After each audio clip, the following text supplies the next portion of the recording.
Welcome to the Queen of Spades. Because there's only one way to shovel shit. So, we're discussing various elements of everyday sexism, I suppose, and issues that are in the media. Everything and anything to do with feminism, which basically involves the whole of history. Not restricting ourselves here. Yeah, all the disciplines. Because there's been men in these disciplines.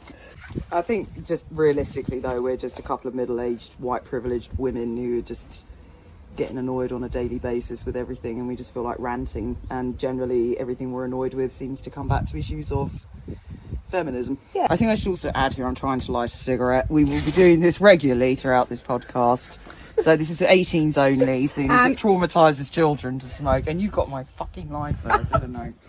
So I'm Anne. I'm 42 years old, single. I'm a lawyer, but I'm going to try and restrict going into the realm of law unless I feel it's absolutely relevant. But your branch of law is in family law, which involves... Yeah, it's family and property mainly.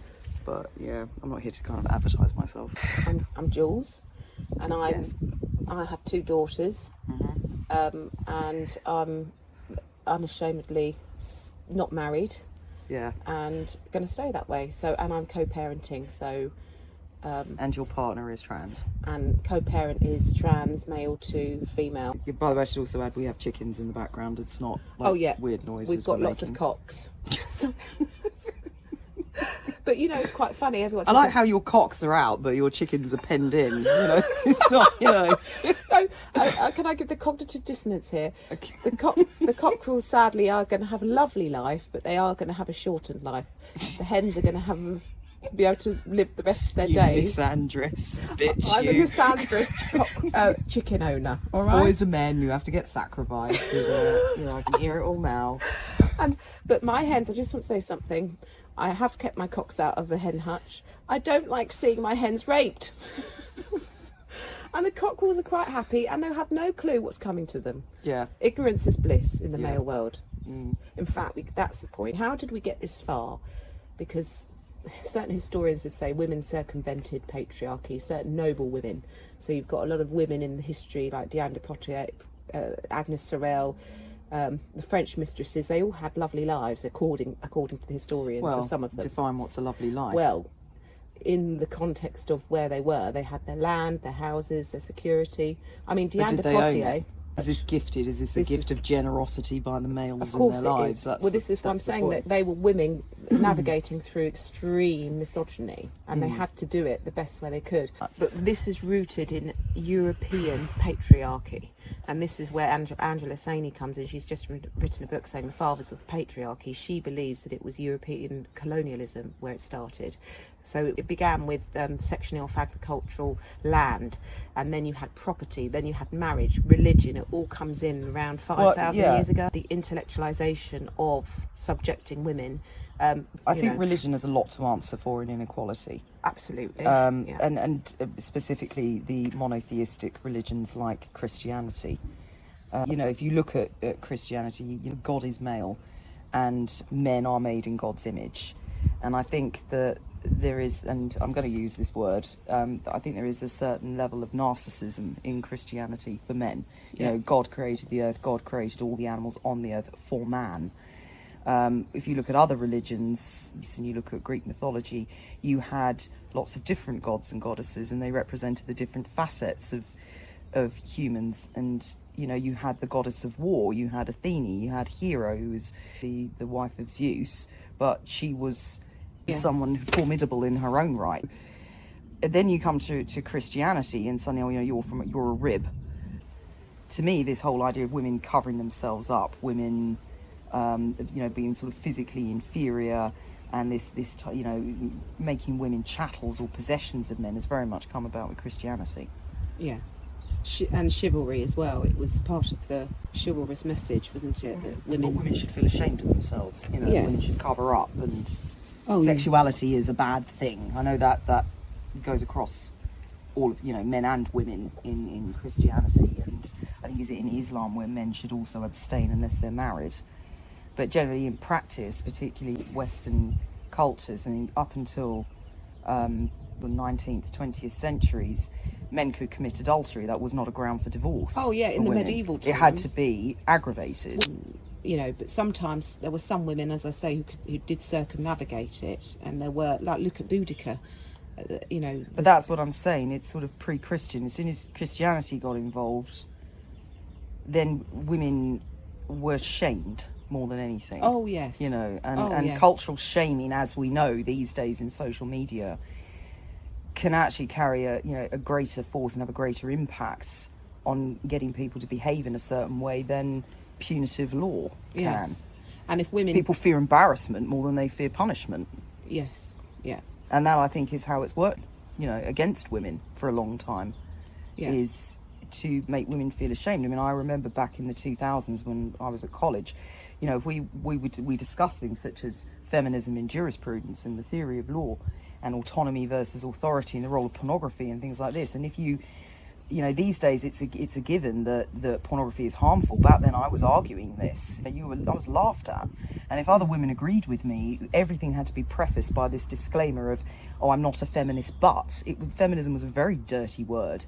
Yeah. And if you said you're a feminist, you didn't necessarily have this sort of incel thing that you have these days of real aggression coming from certain types of men. But they thought they could laugh you out of the room. Yeah. And that's what I mean about embarrassment. And this is why I think people don't understand that shaming, you know, it's not tarring and feathering a woman necessarily anymore, literally, but shaming can have a huge effect on women going to the police about things, or going to talk to somebody about abuse that's going on. And it seems to be undermined. We live in a very black and white society now where... Well, that's masculine as well. Where we live, you know, you're not being physically threatened. What's a bit of shaming? Get over it. You know, at the end of the day, that's not a real threat, and so they're dismissed. So, and it's almost treated as evidence against the woman of, oh, well, obviously this didn't happen to you because you didn't go and tell someone, and you were more worried about being embarrassed. Well, no, it doesn't. It actually carries quite a... It's very complicated as well. Louisa Perry will argue that agreeable women, you're more likely to have an agreeable woman than an agreeable man. Although I would argue I would say there are a lot of beta males out there who just want a simple life, who go along with things. So let's just get this right. What we're saying, that we're not saying that all men are rapists, nothing like that at all. I do not want to hear not all men on this podcast. I'm so sick to death of everything being not all men. It's not about men. Men know it's not all men. Exactly, that's what I'm saying. Why do we have to even justify that? You know, we don't talk about a serial killer and go, oh, but it's not all men. You know, why this always has this has got to come in to women's issues. We're going by generalisation. That's what I'm saying. But that's almost what I'm saying is you almost be feel angry you have with to men, justify, not women. You almost feel you have to feel justify yourself right at the beginning of discussing something like this, because there's a general rule of thumb. The general rule of thumb is women will be murdered or be attacked mainly by men. It's men. It's on the male spectrum. Yeah. It's just a small minority, but it's still a minority that commit the harmfulness on the woman. I don't think it is a minority. Well, that's the thing. I mean, 20 years ago, I was researching this, and 44% of women in this country, this was a study, I can't remember who conducted it, but 44% of women had been victims of domestic violence. This is anecdotal evidence. It's nothing that was taken to court and proven or convicted or anything, but, you know, such an overwhelming statistic shows that it can't just be a few men doing all this. No, I agree, and I think this is where I go back then to my original thing of saying women are, by virtue of their sex, by their nature, more agreeable, and men aren't. And I think men don't have the natural senses that women have to pick up on empathy and expression and facial expression and cues. And on the whole, this is where women get into this trap of domestic abuse, a domestic abuse pattern, which is what we see in the law, what we see happening. It's happened since time immemorial. When do you hear of a woman murdering, raping? It's very rare. These are mutations of the female spectrum. They are so rare, whereas it is... They are increasing, though. And really, I think what you need to have a look at is what's the underlying reason for an abuser to abuse. Let's divorce it from gender for now, and just say, you know, what is it in somebody who makes them abuse somebody else? Well, it can be a feeling of neglect. I mean, I'm absolutely addicted to that paedophile hunters at the moment. I have to say that and Gator Chris. But Is that your paraphilia? that's my paraphilia. Yeah, but you know, when they confront these paedophiles, the first thing they're trying to say is, "I was stupid, I was silly," not "I'm sick and I'm twisted." It's almost like the behaviour is acceptable on some. The other thing I've noticed with these people when they sort of respond to the questions that are put to them is that there's an overwhelming loneliness. You know, they feel lonely. I'm not saying at all whatsoever that this is an acceptable reason. I just want to put that in there. But I'm interested to know why somebody needs to abuse children. But overwhelmingly what I see is a level of entitlement. Yeah. And it's, I shouldn't have to feel lonely. And it's everybody else's fault that I'm lonely. It's got nothing to do with me. I'm Mary Poppins, practically perfect in every way. Yeah. And, you know, all women are bitches. I mean, we you know, we don't have to say not all women, I notice. You know, we never have to have that disclaimer. But that's where I think abuse starts, is it is a combination of emotional neglect and loneliness. And I don't think the person can necessarily be blamed for that. You know, the world is full of arseholes at the end of the day, and there are a lot of very, very lonely people out there. Bitches and bastards. But what and the world makes, is hard. But what makes one person decide, and this is sort of more a wider question than just feminism, you know, what makes one person decide that, you know, they're miserable and unhappy and depressed, that they are going to go out and harm another individual to feel better? Back in the 90s, we had the goth movement. I mean, we had Columbine as well, remember? Oh God. Oh yeah, actually. Yeah, I'm talking about UK. The UK goths. I was rubbish. I was too happy. And then being a goth? Yeah, I was part of it, and then I couldn't. I was way happier as a goth. This movement, which is actually quite an effeminate sort of view. All the trans grumpy old men in a frock. Yeah, basically, that was the. Some people describe us that way. Speak for yourself. Yeah. As I sit here, Anne is covered in all black, and I don't know how she's managed. I'm wearing some white. I don't even think she's breathing through her skin.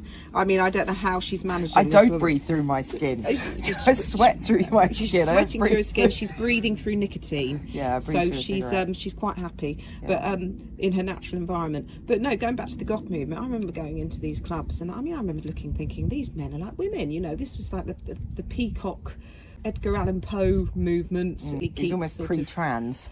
It was pre-trans. Goth died actually when it was trans became a thing. Oh, definitely, it was precursor. I think the goth movement was a precursor to this queer movement we're seeing, like all these alternative straight males who are saying they're non-binary. I think 20 years ago, 30 years ago, there would have been happy chappies down in Slimelight dancing with the wavy hands till 4 o'clock in the morning. The other argument with that is that, you know, they were sort of hiding in the goth look because really they wanted to be, you know, trans.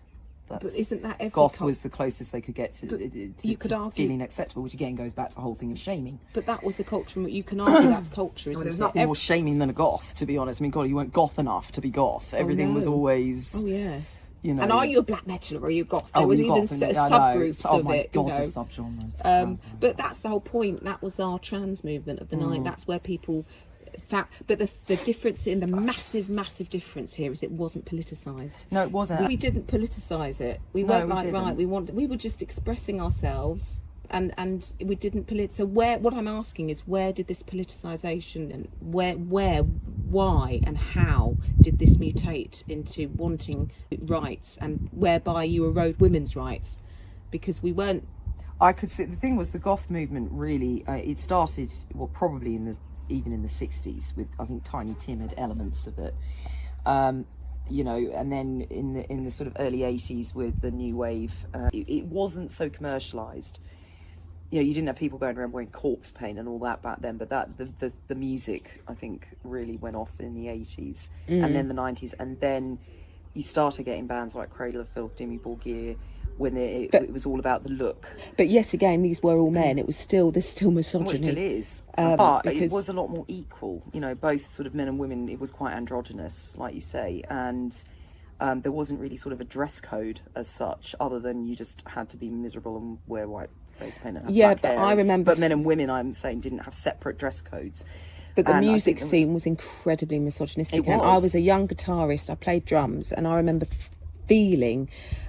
I'm never going to get anywhere with this. All the people I saw on stage were men. They were very masculine men playing these guitars, drumming, playing bass. So what I'm saying is, yet again, wherever you go, we were still living in a misogyny. Because it was still objectified in a way. So women were accepted into what was quite a male-oriented industry, music industry. And what I always found ironic is it was supposed to be the rebellious side of music, and yet it really just embraced all the things that were wrong, in mainstream music. Possibly that was down to new metal, a lot of new metal bands. And actually, you had things like Skunk and Nancy. Actually, you could argue that it was the mainstream alternative pop movement that had more females. So Alanis Morissette, Bjork, Skin. So that's the thing. So Cradle of Filth and Dimmy Ball Gear sort of rose to prominence in the late 90s, early 2000s. That I found generally in culture anyway was when we started going backwards in terms of women's rights. So I was born in 1980. I was born under Thatcher.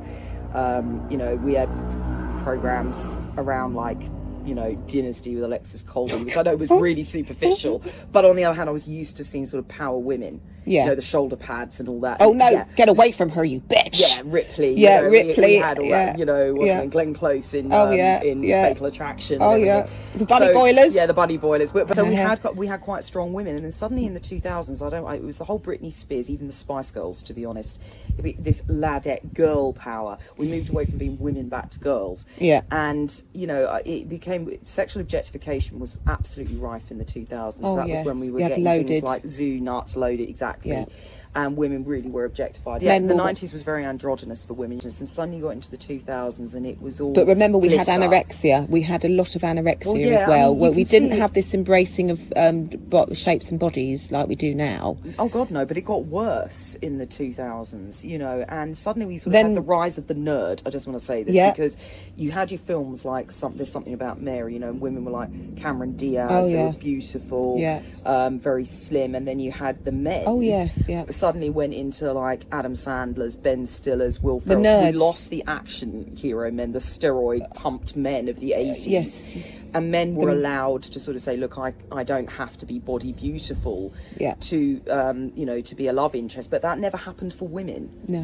And it happened in the 60s actually. If you look at a lot of films and a lot of culture in the 60s, that again where men weren't the big muscle bound men in the 60s, but women were even more sexual objects in the 60s than they had been previously. Your Raquel Welch's, Ursula Andress's. I mean, they're very, very beautiful women, but God, they weren't even allowed to speak most of the time. Well, look at it comes from Marilyn Monroe. You only have to look at the allegory of Marilyn Monroe is tragic. But women, I think, were much stronger figures in film in, say, the 30s and 40s than they were in the 50s and 60s. And then they got... you had Marlene Dietrich. And then you got some real power women, but very much being written by men still in the 70s and 80s, like, Sigourney Weaver, Jodie Foster, those. We were starting to sort of empower women more. There were. And then in the 90s we had Pamela Anderson, and we basically just went back to Dot. It was just with sex objects. No, we did. Basically, we started opening the door and really challenging the patriarch. Well, what it means to be a woman. Well, every time we tried to, it would and that's what I'm saying, shaming and laughing us back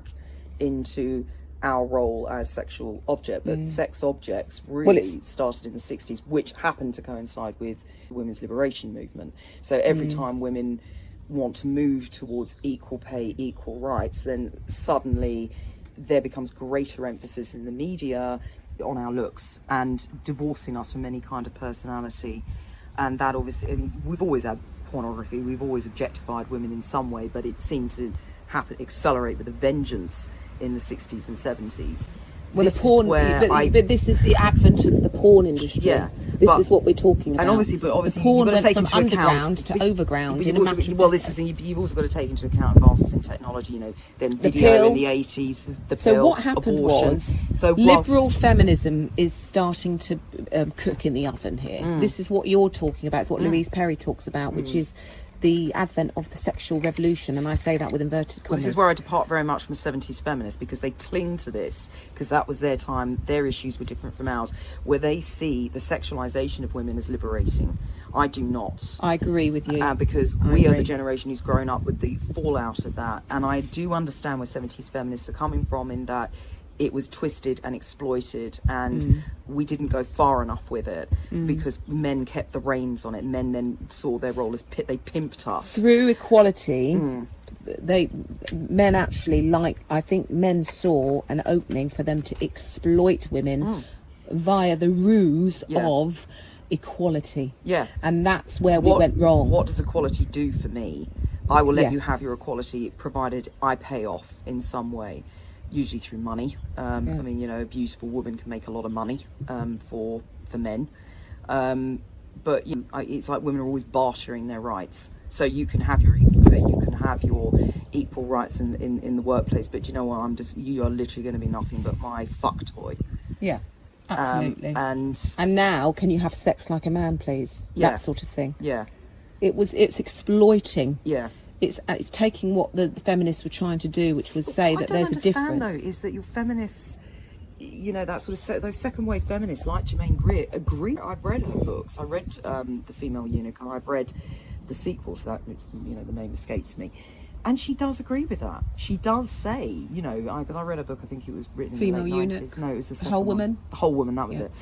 And I read that, and she agrees that, you know, it didn't make women's lives better. In fact, in some areas, it's actually made it worse. What, liberating? The sexuality. sexual liberation. But, you know, because she said we didn't go far enough. We didn't actually take the reins. We let them keep the reins, and they've exploited it. Yeah, absolutely. But then when you see Me Too, you know, which happened since, 2012. Well, that's a backlash. That's the fallout of this liberation. But that generation of feminists are fixing those issues that were left over from the second wave. This is why I don't. And these feminists seem to be really angry about it. They're angry about women coming out against these sexual predators and your Harvey Weinsteins. And I don't understand why. No. Unless they're being... Well, the Catherine Deneuve's, because even Germaine Greer is coming out saying... lie back and enjoy it, girls, when you're being raped. You know, I mean... She didn't say that. Yeah, apparently she did. Right. I mean, again, things get twisted. I understand what Catherine Deneuve is saying. Yeah. Let's not go too far. I think that's what Helen Mirren, Germaine Greer... Where's the risk of us ever going too far? Because women, this goes back... This goes back to what I was saying at the start about what makes somebody abuse. Is it just the freedom to abuse, or is there something else? You know, we could all get a small animal and torture it and abuse it, but we don't. Yeah. You know, there is a level of level of empathy. I don't innate in us. Yeah, innate in females. It's not a question of we don't feel we could get away with abusing. It's a question we don't want to. The inclination is not there. Well, there's 7 or 8 paraphilias according to the psychology discipline, and all of them are more or less associated with the male psyche. Okay, so you've got cross-dressing. Paedophilia is obviously the one that's most socially unacceptable, of course. But the point is that the female psyche is not wired to engross herself in paraphilias or kink or things like this. So you're saying it's a genetic thing? Yeah, absolutely. Is on it, the though? XX. Well, look at history. Show me the female paedophiles. What I'm saying is... Show me the female rapists. Show me the females. Well, there are female paedophiles and there are female rapists. They are very rare. It's a mutation. It's an extreme... Is it rare or is it underreported? I'm doing devil's advocate here. Is it rare or is it underreported? Well, again, this is why we're having this conversation. It's again, we go back to public shaming. Men feel ashamed to come forward and to make these complaints because generally who are they going to be complaining to? A male-oriented police force. Or, you know, and it's men are the first ones to pat a guy on the back if he had sex with an older woman at the age of 14. Or good on you, lad. Yeah. You know, men are the ones who don't want to be thought, you know, they would rather die than be seen to be overpowered by a girl. And that's what rape is. It's not a bit of rough sex. But then you've got when women fall from the grain of come away from the grain of what is expected of us, we get harshed much more severely by female judges and female policewomen. I mean, I've had the most shamed I felt was with a butch female police officer when she pulled me over and she took me in the car and she talked to me like I was a piece of dirt. And it's where these women who overcompensate. But why are they overcompensating? You know, that's what... Why do they feel they have to overcompensate? You have to ask the question. Because they're being judged by male peers, and it's usually the men are usually higher up in authority. Now, I'm aware that there are more women in the higher... high levels of authority these days, but it's a trickle through effect. It's going to take time for that to happen. They're completely manipulated and seduced them by the cultural milieu of a male-dominated Well, I think the thing is they've started out. That's what it is. Yeah, then, but it started out. I mean, when I was studying law, 51% of students were female. When my mother was studying law at University College between 1970 and 73. I think 5% were women. Yeah. Don't quote me on that though, because I don't know. But far fewer women. proportionately. And how was she treated? Was she treated, did you think, as a... Very much like a sex object. Yeah. You know, I think they used to refer to as Brackhill Welsh of the South End mud flats. You know, men would come along, she wore what do you call those things, a catsuit thing. Yeah. But she had this zipper thing with a large handle on the zipper, and the guys would just come in and just pull the zipper down, and, you know, she described to me anyway, when she would walk around in London, men would be touching her up her bum and sticking their hands between her legs all the time. It used to happen every week. So you see, has Me Too actually helped then? Have we men got more? Well, is there less objectifying women in public now? Because I don't think if you did this now, if you did that, what happened with your mum, this is happening in today's office, that would be considered sort of abuse. A woman would be able to. I think it was always considered abusive, but I think the difference is these days, I think you would have an army of men actually coming forward, having a go at the guy. I think more men now see that behaviour as unacceptable. That's what I'm pleased to see. Yeah, so actually that's good. We're acknowledging there's been an improvement then. Yeah. So men, because 20 years ago, I mean, no bloke would ever dare touch me, probably wouldn't want to touch me, but, you know, I would get a lot of street harassment. I mean, that's, again, you know, I started getting street harassment when I was 11 years old. Yeah. By men I've had who were at least 30. So, you know, you're going into the realm. There are paedophiliac themes in that anyway. But I did notice that most of my street harassment stopped when I got to about 19. Right. Mostly because I was taller than most of the men at that point. Oh, yes, they don't like that. And they don't like that. But, you know, I still got it in London. And it would change almost immediately. And women, I think nearly every woman will sympathise with this, where initially it's, oh, hello, beautiful, and because I just don't smile ever, within half a second it was, all right, you ugly fucking cunt, you know. And it would change from one to the other straight away, and it'd be yelled out so loudly everybody would turn around and look at you, and it was so embarrassing. So yeah, you had this, and you had this fear. I had this fear of going out. I would dread going out. I wouldn't stop me going out, but it was always the bit I didn't look forward to, was getting to college and coming home from college. And no, I didn't feel physically threatened. You're unapologetically, you always have been from when I've known you. I've known you all my life, and you've known me all my life, and you've always been a strong woman. Yeah. And you don't take shit. Yeah. And I saw you got a lot of backlash from men for that. Yeah. Oh God, yeah. And the irony is, your dad was a misogynist, but he was actually was he though? Because he raised you to be pretty assertive. My father was a misogynist, but in a weird way. He actually didn't like women who were not strong women. He didn't like women who were weak. He didn't like the Dolly Birds. He didn't like the women who are revered in society by misogynists. He didn't like those women. He liked strong women. You know, if you had the sort of, you know, very pretty looking woman, didn't wear a lot of makeup, dressed nicely, and then you had the drunken old lush with tons of makeup, he'd go for her every time. What, the stronger woman? Yeah. You see, so he didn't. I think a lot of men do actually want a strong woman in their life. They just don't want to admit it, and they're frightened of them. Well, I think it wasn't popular. Like you said, we had the Spice again, Girls. It wasn't popular shaming, to have a strong woman. When's it been popular to have a strong woman, you know? But it's funny. Where it's is funny she? You say that. A friend of mine said to me about Ripley, you know, that he found her attractive. He said, because she's also feminine. What does that even mean? She's actually she's attractive because she's also feminine, you know. I think when I watched that film, you know, you've got to think that was in the 1980s, late 70s, but then Ridley Scott. You have got men out there who do like these strong women. Well, James Cameron. James Cameron, quite obsessed with strong women. Yeah. I don't think there's any woman on this planet who's strong enough for James Cameron. No, exactly. He literally wants Iron Woman. Yeah. Can you imagine his blow-up doll? I don't think he'd be able to penetrate that. No pun intended. I think it would break off. Do you think he's got one who's a man-eater and she comes with gnashers? He's got that. James Cameron, the blow-up doll. But no, yeah, you're right. It's maybe that's something we should think about starting up. The James Cameron blow-up doll. Oh yes, I like that one. Yeah, there you go. Merch. Too hot. Yeah, made out Queen of Spades merch. We've already got our merch sorted out. Has to be container shipped across. Teeth. Made out of titanium. It is the ship. Oh yes. It's the mothership. That's what it is. Titanic. Yes. That's his perfect woman, Titanic. That's the start of the blow-up doll. That's the Titanic version 1. Yeah, that's just the vagina. Yes. Oh no, and she goes into the iceberg. Yeah. But she doesn't sink. No, maybe she is the iceberg. No, she is the actually. iceberg. Here you yes. go, that's two There you for the go. price of one. Oh yeah, Titanic and an iceberg. yeah.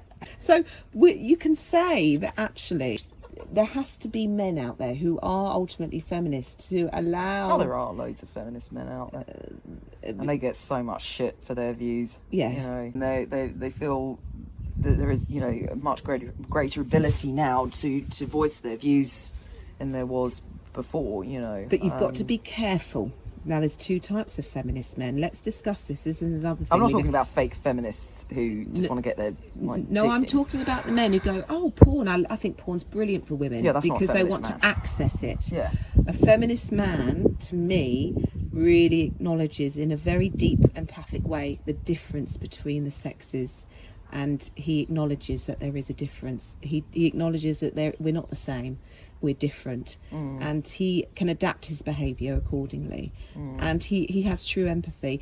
Unfortunately, I do think these men are rare. I do think but this they is exist, why I but don't think they're agree. rare. I think that- my dad was yeah, one but of them. going back to our original point of entitlement and agreeableness, that's why I do not believe that this sense of entitlement is just a product of male genetics.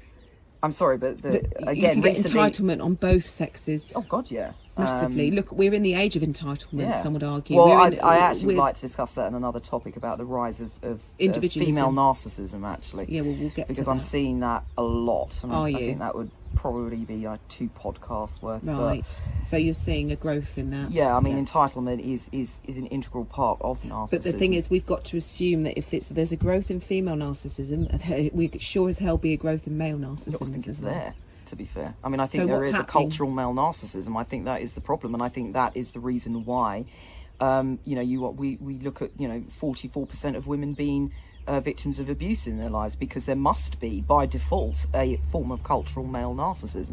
How has that come about? That's individualism. Liberal feminism, you could argue, was the men's way of saying it was a form of narcissism. Well, Jermaine Greer the said, women individualism. want to go out and fuck too. It's like, women want to be narcissistic too. We don't. Want to... No, most women. This is where Louise Perry. Have you read Louise Perry's I think what the sex- revolution did? So she argues that by virtue of our sex, women are not like men, and men aren't like women. And she thinks that women having casual sex, it does them far greater damage than it does for a man. Sorry, bullshit. Absolute bullshit. I do not agree with that whatsoever.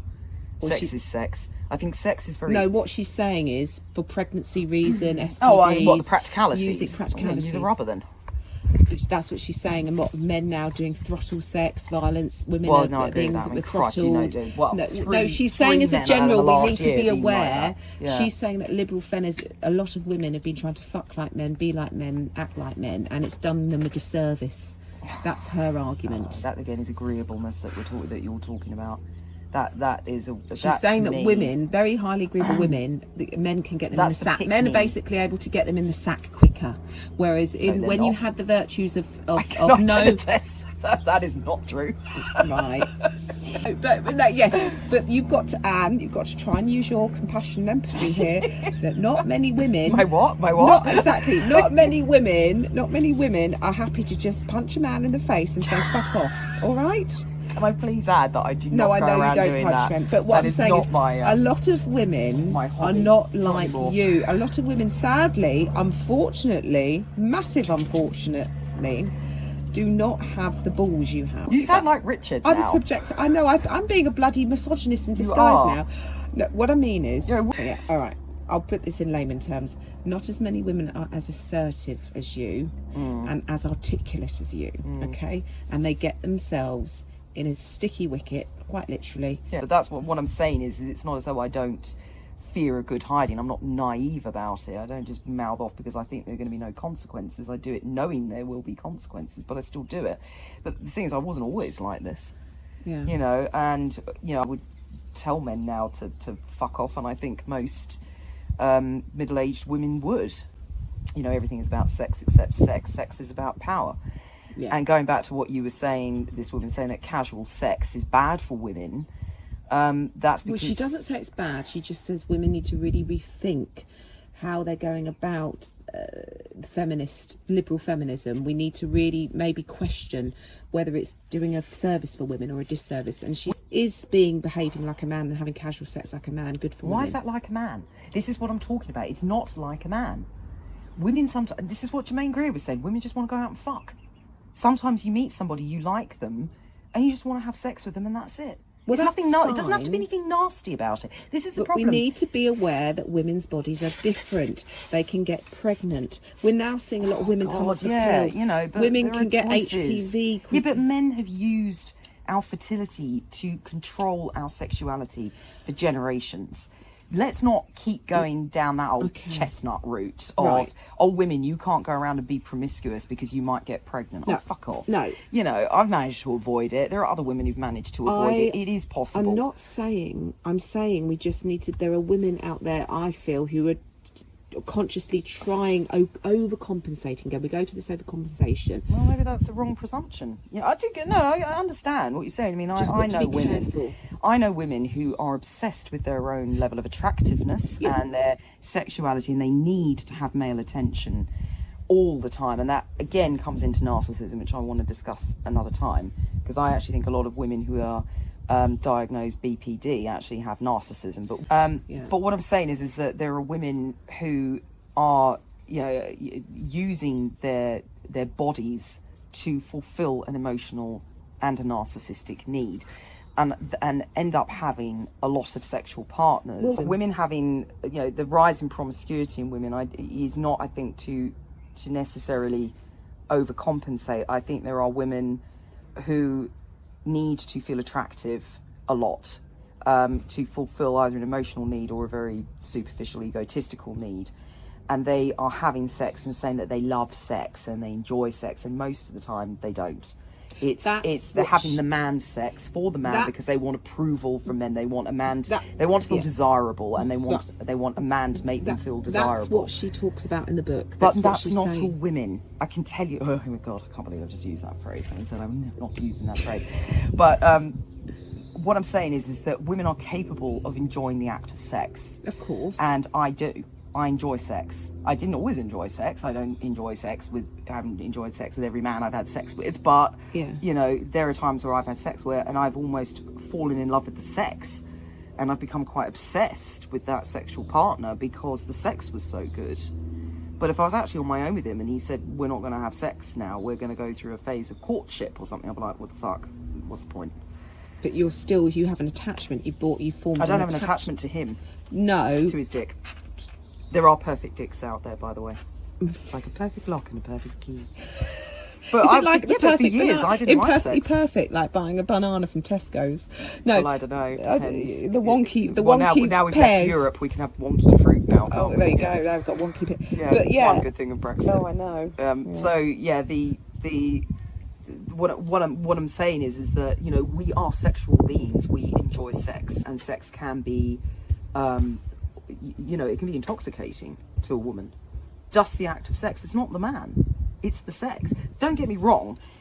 Yes, it can also be, you know, when you're having sex with somebody, they make you feel comfortable or they make you laugh in a way that's good, not bad, you know, and you know how you are with them afterwards. But you know, once they're gone, they're gone. I don't want to necessarily. I don't want to marry the guy. No, I don't want to be in a relationship with him. But there are some women who feel. But it's not just me. This is the thing. I've had this thrown at me all my life. Oh, that's just you. That's just you. Other women aren't like you.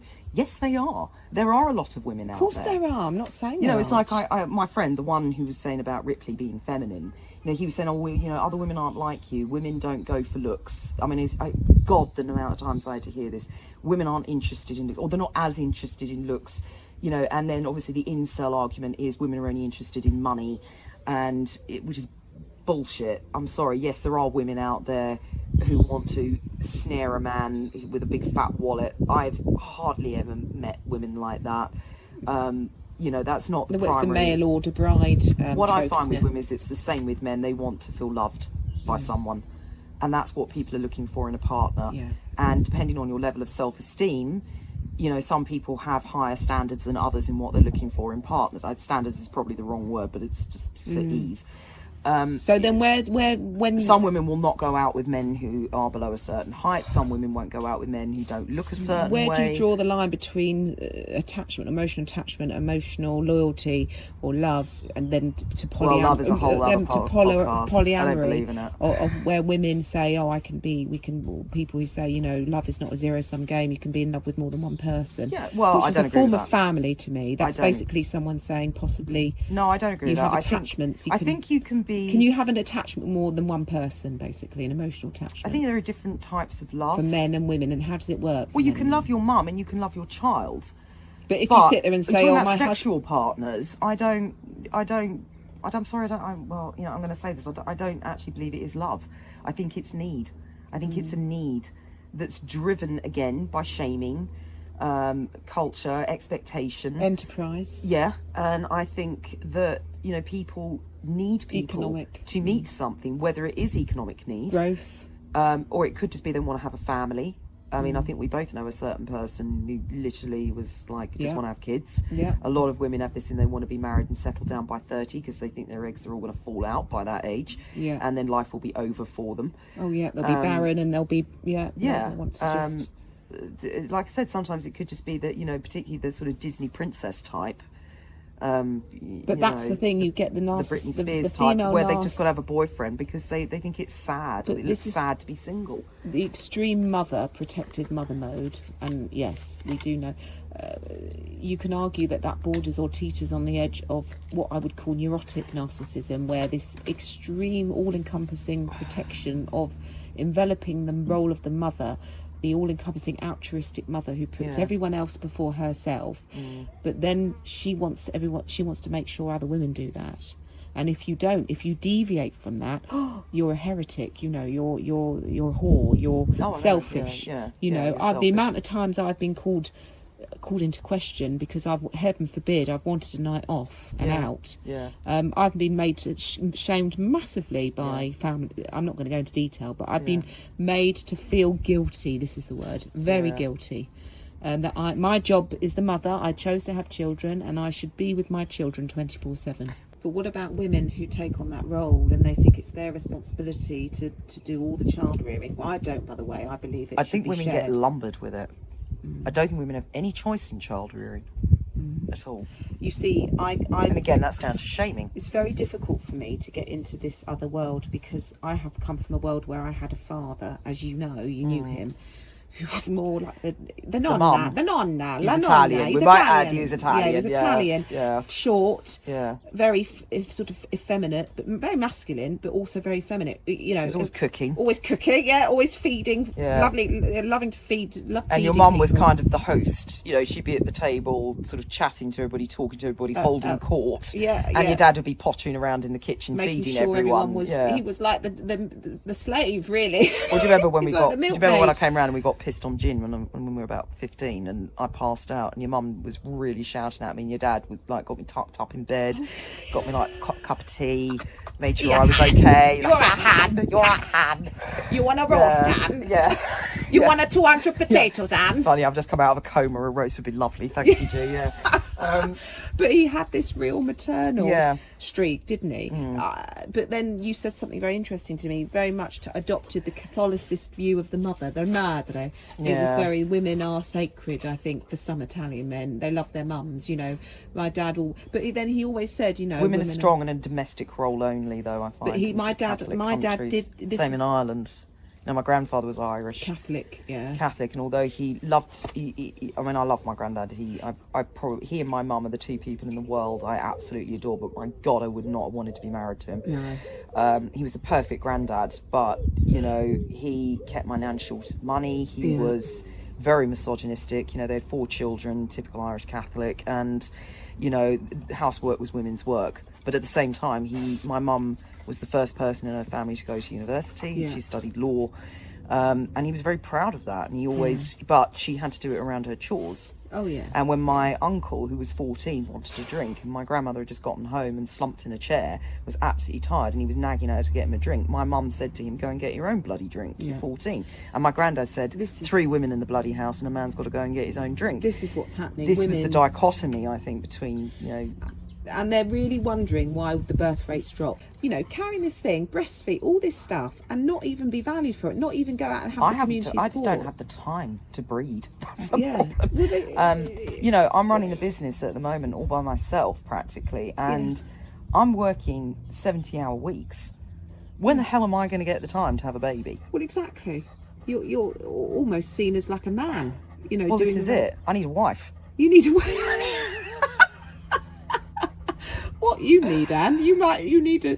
It's just such a shame. You just lesbianism just wasn't for you, was it? Yeah, but again, we immediately think of wife as a woman, don't we? We think husband, wife. We think male, female. We think again, it's the unconscious bias is and that's what I'm in, talking about. We're coming back into the realms of, you know, Christianity, the family dynamic, the way we have the man, the woman. The man is the head of the household. He's the breadwinner.